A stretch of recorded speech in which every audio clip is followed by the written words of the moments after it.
Afternoon, good evening sa lahat. Good afternoon from dito sa Middle East. Kumusta ang lahat? Una sa lahat, di po ko makamahay nga dalaga pa ko, single pa ko, tungod man pod sa nasakitan ko sa unang panahon nga ako gibinuangan ako sa akong uya. Bisag unsang babayhan na iyang kuyog-kuyog iyang dalog hotel mo to. Tapos, di po ko mahadlok nganong niabot pa anak ko idara na 39 na single pa, wala pa ko'y asawa, tungod pod sa kalisod sa panahon, sa kalisod pod sa sitwasyon, kay ako ra po'y nagsuporta sa akong ginikanan. Ilabi na ang mga tapulan diha, ang mga tapulan dili maningkamot, kay no nakauna na ako sa panahon sa una nga sobra namong kalisod, wala gyud mga adto nga panahon. Kaya ni anak ko sa akong galingon, kung napay abroad sa unang panahon, why not ma-abroad ko. But anyway, dili gyud nasugot ang akong mama o papa kay nga no, layo daw sa daw akong nahuman nga graduha mo ko nga. Bisan mo ako'y nahuman pero gamiton lang nako akong utok, okay pasok ko. Unya na ako mama papa.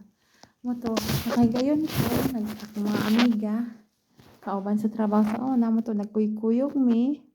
Unya nag-apply mig is mo to akong gikuyugan kaming duha niya. Thank you po di ay sa akong pamilya niya. Nakabit gyud siya, nagminyo siya, nakay siya usa ka buk-anak karon. Ug amot lang iyang igsuon kung naminyo ba kaha, kung naa na ba po'y anak kaha. Kaya pag ko kabangataan na kay pareha man mig edad siya yung igsuon. Sa umang mga lalaki, manggod, ako gibinastusan ra ko unsa sa pagtuo siguro ninyo mga lalakiha mo kanaw nagyuguguotin sa pagtuo ng gyunan nimo bisan dako ka na akong edad darok-darok ning guguotin sus Ginoo ko ako mahangol ana kay kung nahangol pa ko ana sa una rang panahon na niipon akong lalaki oy bisan naman ko iya sa una niipon ako oy kaya nga no nakahunaw na ako sa kalisod sa panahon pero ang uban karong bagong tubo wala makahunaw na sa kalisod no ang uban sig cellphone, kuag ka textmate mo, kuyog na lang sa lalaki. Kuyog kay ano, so join mo po sa mga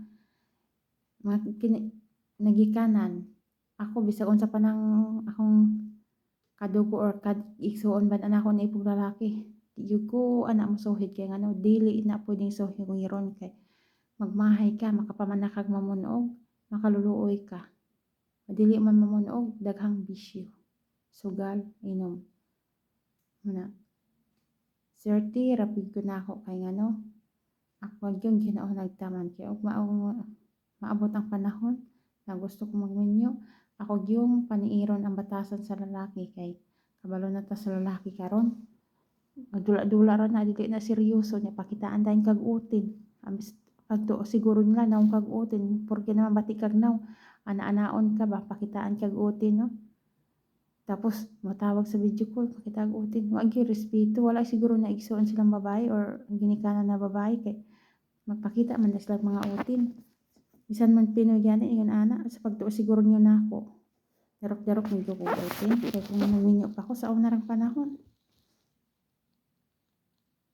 kay nakauna ako sa kalisod sa panahon no kay ngadto wala gyud mi eskwela ko walay balon mangguna mi sa tubuhan, manapas mig tubo. Iyon ana ang kinabuhisaw ng panahon pero ang uban karon mga bagong tubo. Sige wifi, cellphone, hantod makuta ang utok walay nabalaan sa utok. Mo eskwela walay nisulod sa utok. Ano? Nalibog na atong sige cellphone.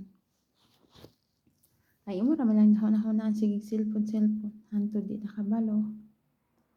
Mo to, wala sila kabalo kung sa kalisod sa panahon. Manang mga bagong tubo karon wa na usukol na bisag anitan pa nimo di na mo tuo wala nakaparat sa mga bagong tubo ron kay nga no wala nila hunahuna sa kalisod ngon sa sila pagpatagad yung pagpadako no manang kung magminyo man ko no usara kabuk anak okay ra na oy Ginoo ko marisip pohon kay nga no samok na kaayo no na dali-dali tan yung pagmanatag mangulata ba Shoutout din sa mga bastos diha ano dito sa social media nga. Pagitaan ako utin ba. Sa ginako friend. Mga bastos ba? Sa tingin siguro niya mukha akong titi.